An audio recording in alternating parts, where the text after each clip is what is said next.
এই যে লাল লীগের মিছিল, বিক্ষোভ মিছিল, লোক সংখ্যা আছে, একেবারে কম সেরকম না, একেবারে যে বেশি সেরকম না, কিন্তু এই মিছিলটার একটা তাৎপর্য আছে, এই মিছিলটার একটা গুরুত্ব, আলাদা একটা গুরুত্ব আছে, এবং এই মিছিলের একটা আলাদা সৌন্দর্য আছে, যেটা ইতিমধ্যেই সোশ্যাল মিডিয়াতে রীতিমতো ভাইরাল। মিছিল আসতেছে, স্লোগান, এই যে নিষিদ্ধ এত এত বাধা, সকল কিছুর মধ্যে কিন্তু তারা স্লোগান ধীরে দেন না, কত ফাঁকে থেকে মোবাইলের ভিডিও ধারণ করেন, স্লোগান কিন্তু বোঝা যায়, জোরে জোরে গলা চিল্লা চিল্লা স্লোগান দিচ্ছেন।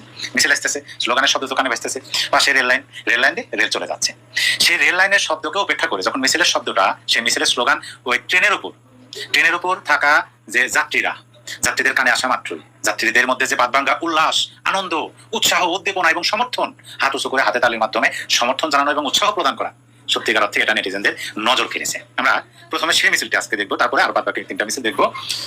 দেখুন সেই মিছিলটি।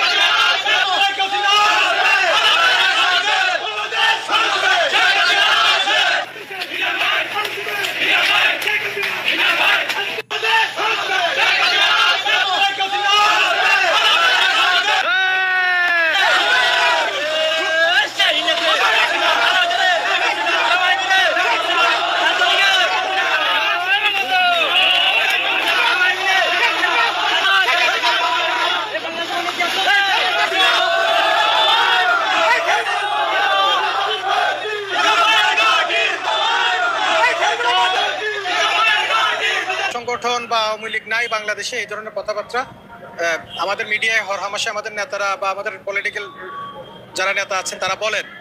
আবার অপরদিকে দেখা যায় আওয়ামী লীগের কোনো অনুষ্ঠান বা কোনো প্রোগ্রামের যদি ওরা ইঙ্গিত পায়, তাহলে তাদের নিরাপত্তাজনিত আশঙ্কায় তারা কি খুবই উদ্বিগ্ন থাকেন এবং সেটার বিরুদ্ধে ব্যবস্থা নেন। কিছুদিন আগে দেখলাম যে আওয়ামী লীগের প্রতিষ্ঠা বার্ষিকী উপলক্ষে 18,000 বিজিবি বা অন্যান্য প্রতিরক্ষা যারা দায়িত্বে আছেন তাদেরকে মোতায়েন করছে।